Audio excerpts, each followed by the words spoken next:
श्री कृष्ण कहते हैं कि मनुष्य के जीवन में कई सारी प्रतिक्रियाएं होती हैं, जिनमें से एक अहम प्रतिक्रिया और जीवन का महत्वपूर्ण हिस्सा है आलस। आलस एक ऐसी क्रिया है जो हर मनुष्य के साथ होती है। दुनिया में शायद ही कोई ऐसा होगा जिसको आलस ना आता हो। हम ये मान सकते हैं कि जिस इंसान को आलस ना हो वह इंसान साधारण नहीं हो सकता। कई बार मजाक के रूप में हम ये कह भी देते हैं कि इस मिट्टी के बने हो।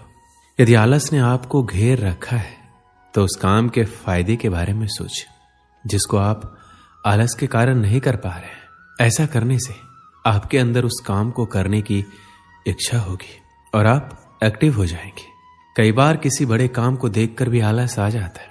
यदि ऐसा है तो उस काम को टुकड़ों में बांट लें। अब वही कार्य आसान हो जाएगा। पहले एक टुकड़े को पूरा करें, फिर कुछ समय बाद दूसरे को पूरा करें। जैसे जैसे काम पूरा होगा आपका आलस कम होता रहेगा। श्री कृष्ण ने भागवत गीता में कहा है, किसी भी कार्य को लगातार ना करें। ऐसा करने से आपको थकान होगी, आपको आलस घेर लेगा। काम करते हुए बीच बीच में थोड़ा आराम करते रहें।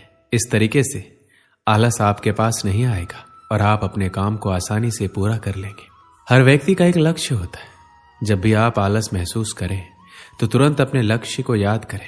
ऐसा करने से आप अच्छा महसूस करेंगे और आपका आलस तुरंत चला जाएगा। अगर आपका कोई लक्ष्य नहीं है तो उसे आज ही बनाएं और आलस से दूर भगाएं। यदि आप चाहते हैं कि आलस आपके पास ना आए तो एक समय में एक ही काम करें। कुछ लोग बहुत से काम एक दिन में या एक साथ करना चाहते हैं, लेकिन जब कार्यों को पूरा करने की शुरुआत करते हैं तो इतने कार्यों को देखकर आलस आ जाता है। अतः एक बार में एक ही कार्य करने की आदत डालें। किसी भी काम को टालना छोड़ दें, क्योंकि काम को टालना भी आलस कहलाता है। जो लोग काम को टालते हैं वो लोग आलसी लोग कहे जाते हैं। कार्य को टालते रहने से कार्य तो पूरा नहीं होता, बल्कि काम को टालने की आदत हो जाती है। तो कार्य को टालना बंद करो, आलस खुद ही भाग जाएगा। आप जो भी काम करें एक योजना बनाकर करें। किसी भी काम को योजना के साथ करने से आलस नहीं आता, बल्कि अच्छा लगता है, क्योंकि पता होता है कि हमें कौन सा काम कब करना है। आप अपने योजना में उतने ही कार्यों को जगह दें जितने आप कर सकें। अस्त व्यस्त जीवन से निराशा और आलस ही आता है, लेकिन योजना के साथ काम करने से आपको पता होता है कि कौन सा काम कब और कैसे करना है। ऐसा करने से आप अपने काम को प्यार करने लगेंगे। आलसी होने का मतलब है आप परिवर्तन से डरते हैं, इसलिए हर दिन कार्य को कल पर टालते जाते हैं। कल करेंगे, परसों करेंगे, अतः वो कार्य कभी पूर्ण नहीं होता। क्योंकि हम जहां पर हैं हम खुद को सुरक्षित महसूस करते हैं, अतः हम बदलाव से डरते हैं। हमें लगता है शायद हम अपनी सुरक्षा को खो देंगे। कर्म करने से इनकार करना कायरता की निशानी है। आलस्य और कायरता एक समान है। किसी भी इंसान को तब तक नहीं बदला जा सकता जब तक वो खुद बदलना ना चाहे। फिर भी आप उसको बदलना चाहते हैं तो उसे कोई बड़ी जिम्मेदारी दे सकते हैं या उसे अपने कर्तव्यों का एहसास दिलाकर शर्मिंदा कर सकते हैं। आलसी इंसान में आत्मविश्वास की कमी होती है। कोई भी इंसान तभी बदलता है जब कोई उसकी भावनाओं को चोट करता है। इसलिए आप उसकी भावनाओं पर चोट करें।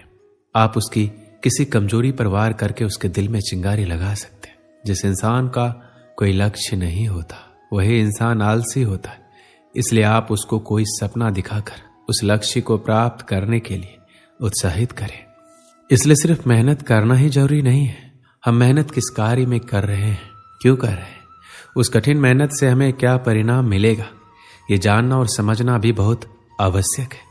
क्योंकि बिना किसी प्रारूप, रणनीति और परिणाम की सोच के बगैर किए गए कार्य हमें हमारे सपनों को पूरे नहीं होने देंगे। इसलिए कहते भी हैं, आज के समय में सिर्फ मेहनत और ईमानदारी से किए गए कार्य की सफलता आपको मिलेगी, बल्कि स्मार्ट लक्ष्य निर्धारित और योजना के साथ करके हम अपने सपनों को पूरा कर सकते हैं। क्योंकि बेशक मेहनत सफलता की गारंटी तो नहीं, पर उसको मिलने के अवसर को बढ़ा जरूर देती है।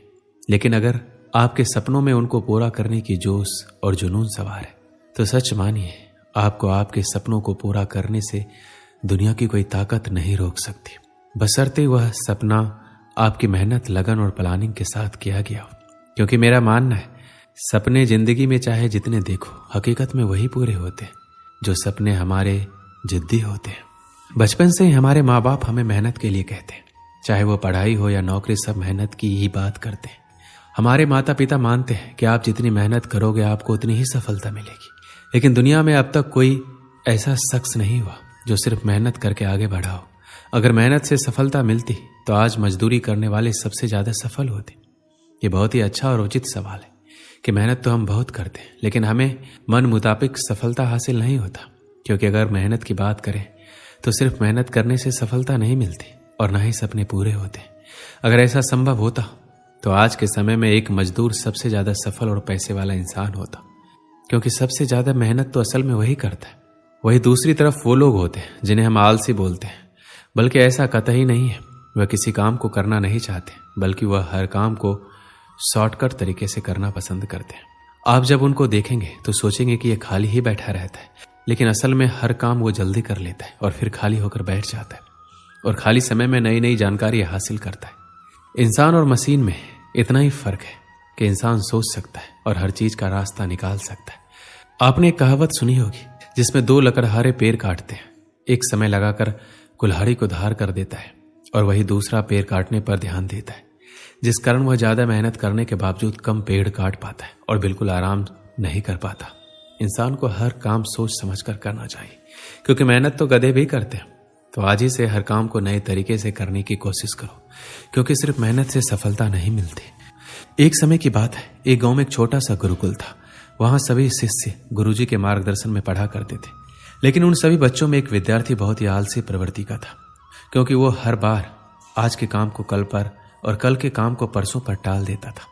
गुरुजी उसकी इस गंदी आदत से बेहद परेशान थे। इस कारण गुरुजी ने काफी सोच विचार कर उसे कैसे समझाया जाए इसके लिए एक रणनीति बनाई।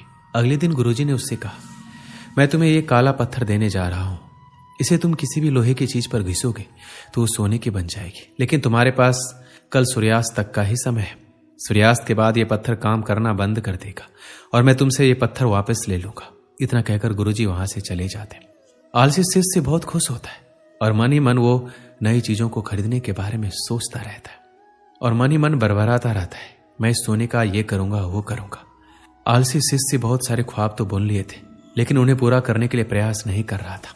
आलसी शिष्य ने सोचा, अभी तो मेरे पास बहुत सा समय है, इसलिए अभी थोड़ी देर सो जाता हूं। नींद में भी वो आलसी शिष्य बहुत बड़े बड़े सपने देख रहा होता है और बस सोचता ही रहता है। आलसी शिष्य को सोचते सोचते पूरा एक दिन बीत जाता है और वो आलसी शिष्य अभी भी सोच ही रहा होता है। वो बरबराता है, अभी तो मेरे पास पूरी शाम पड़ी है, मैं इन सभी सपनों को बहुत ही जल्द पूरा कर लूंगा, इसलिए अभी थोड़ा आराम कर लेता हूं और फिर जब उठूंगा तब इन सपनों को पूरा कर लूंगा। जब वो नींद से उठता है तो दोपहर हो जाती है। वो दोपहर का खाना खाने लग जाता है और अब आलसी शिष्य घड़ी की तरफ देखता है, सोचता है अभी तो पूरे 4 घंटे बचे हैं सूर्यास्त होने में, इतनी देर तक मैं क्या करूंगा, इसलिए थोड़ा आराम ही कर लेता हूं। आलसी शिष्य शाम को नींद से उठता है और घड़ी को देखकर दौड़ा दौड़ा बाहर भागता है और लोहे की चीज ढूंढने में लग जाता है। लेकिन रास्ते में गुरुजी उससे मिल जाते और उससे वो पत्थर वापस ले लेते और बोलते हैं, अब तुम्हारा समय समाप्त हुआ, अब शाम हो चुकी है और सूर्यास्त भी हो गया है। आलसी शिष्य को पछतावा होता है और उसे समय के महत्व का एहसास होता है। इस कहानी से हमें क्या सीख मिलती है? हमारा भी यही हाल है। हम भी आज के काम को कल पर, कल के काम को परसों पर टालते रहते हैं, जिसके कारण वो काम कभी नहीं हो पाता। इसलिए तो कहा गया है कि कल कभी नहीं आता, जो करना है आज ही करो। हमें काम को कल पर नहीं टालना चाहिए। जितने भी सफल लोग इस धरती पर हुए हैं उन्होंने समय का सदुपयोग किया है, इसलिए वो सफल हुए हैं। अगर हमें भी सफल बनना है तो हमें आज में ही जीना होगा। दोस्तों, इस वीडियो में बस इतना ही। मिलते हैं अगली वीडियो में। अपना ख्याल रखिएगा। जय श्री कृष्ण।